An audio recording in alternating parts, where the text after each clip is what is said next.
Informasi yang saya dapatkan untuk mobil tersebut sementara dititip perawatkan kepada pemilik bengkel. Ya, dititip perawatkan pada pemilik bengkel. Artinya apa? Pemilik bengkel memiliki kewajiban untuk menjaga kendaraannya sebaik mungkin. Gitu. Apakah ada pengawasan tertentu Mas dari penegakan hukum terkait titip perawat dari pemilik bengkel itu? Oh ya, tentu dari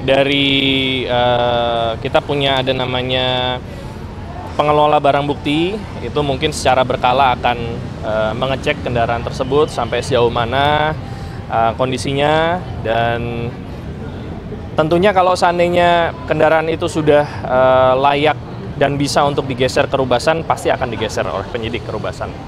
Mas, itu bengkelnya di Bandung? Bengkelnya saya belum terinfo di mana, tapi pasti di Jawa Barat lah. Torat maupun kedeputian yang ada di KPK. Mas, soal PLTU Cirebon, itu kan terakhir kasus diungkap 2020 tersangkanya kan. Nah ini tadi di Jadwalisa ada juga mengenai PLTU Cirebon, itu update-nya apa? Datang nggak saksi tersebut, terus apa yang dikejar oleh penyidik setelah 5 tahun lamanya gitu kasus tersebut? Ya ini nanti perlu dicek ya datang atau tidak, tetapi ini menunjukkan seperti ini teman-teman, bahwa perkara di KPK itu tidak ada yang berhenti. Ya, perkara di KPK tetap terus berjalan selama memang alat buktinya terpenuhi. Ya, cuman masalah waktu saja, kapan saksi itu dipanggil, kapan barang bukti atau alat bukti itu dilakukan penyitaan. Ini hanya masalah waktu dan masalah manajemen perkara saja, karena satu satgas itu bisa menangani 4, 5, bahkan sampai dengan 7 perkara, dan itu tidak hanya di satu lokasi, bisa saja di pulau-pulau yang berbeda. Ya, dan kita bisa melihat perkara-perkara prioritas seperti apa, ya terutama perkara yang tersangkanya sudah dilakukan penahanan, maka itu harus segera diselesaikan. Jadi ini menunjukkan bahwa penyidik tetap bekerja, ya, tetap menuntaskan perkara tersebut dan tetap berkomitmen bahwa perkara itu nanti akan dilimpahkan ke jaksa penuntut umum. Mas, ini kan dalam kasus PLTU Cirebon ini kan hari ini diperiksa pertama salah satunya Haryoto, itu merupakan politisi PDIP, dan kemudian satu lagi Heru Dewanto, kalau nggak salah itu ketua sahabat Hasto. Dia walaupun dia adalah politisi Partai Golkar, apakah memang selama 5 tahun nggak ketemu itu aliran ke partai PDI itu kan jelasan Jaya itu kan orang PDI bupatinya itu. Ya. Apa nggak ketemu 5 tahun? Atau butuh waktu lagi 5 tahun lagi atau gimana? Ya, saya tidak bisa mengatakan ketemu atau tidak ketemu karena saya sendiri tidak menangani perkaranya. Namun yang jelas penyidik akan tetap terus mendalami keterlibatan pihak-pihak yang terkait, akan terus memanggil saksi-saksi yang dibutuhkan dalam rangka pemenuhan unsur perkara yang sedang ditangani. Mas, soal yang HJ yang tersangka PLTU Cirebon, Heri Jung, GM-nya Yande, itu tuh udah ditahan atau belum ya, yang konfirmasi itu? Kalau belum, kenapa udah 5 tahun tapi nggak ditahan-tahan? Nanti saya cek dulu ya. Tolong di WA aja nanti. Mas, soal ini pemanggilan Indra Wijaja kan Mas Tesa kemarin bilang masih mempertimbangkan upaya paksa untuk pemanggilan Indra Wijaja. Apakah dari penyidikan udah ada keputusan untuk memanggil paksa dari bos Sinarmas itu?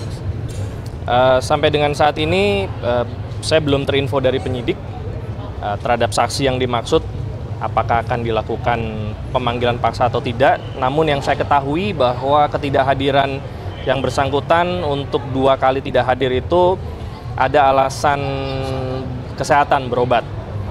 Nah, apakah ini menjadi alasan yang tidak patut dan wajar? Ya tentunya itu nanti dikembalikan kepada penyidik yang memiliki kewenangan. Mas, update sedikit lah, hari ini diperiksa Managing Director Herman Santoso, merupakan Direktur Utama PT Petro Energi.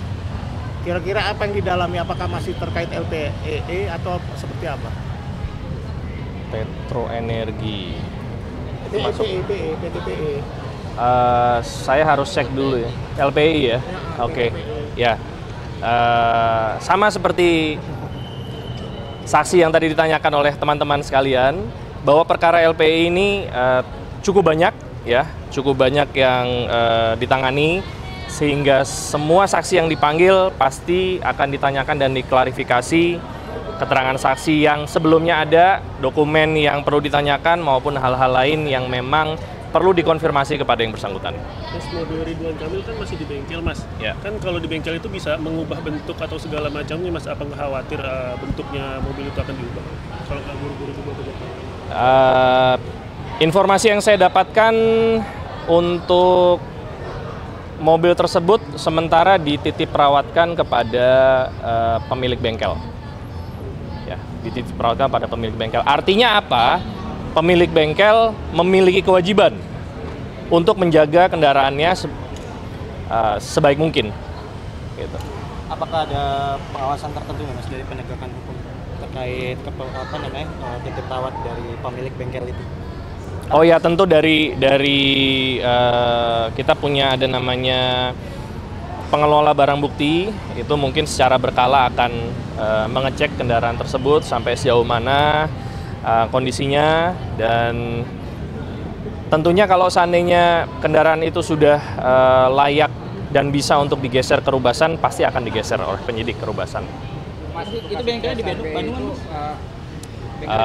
Bengkelnya saya belum terinfo di mana, tapi pasti di Jawa Barat lah. Mas, untuk CSRBI kan Fauzi Amro kemudian Charles Mekiansa tidak hadir ya, tapi menyampaikan surat.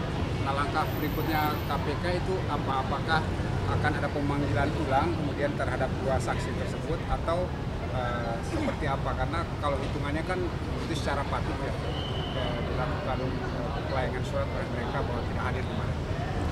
Ya, dua saksi tersebut mengirimkan surat konfirmasi dan meminta penjadwalan ulang. Artinya tentu penyidik akan melakukan pemanggilan ulang maupun penjadwalan ulang kepada saksi tersebut. Gitu. Tapi kapannya belum disampaikan. Cukup teman-teman?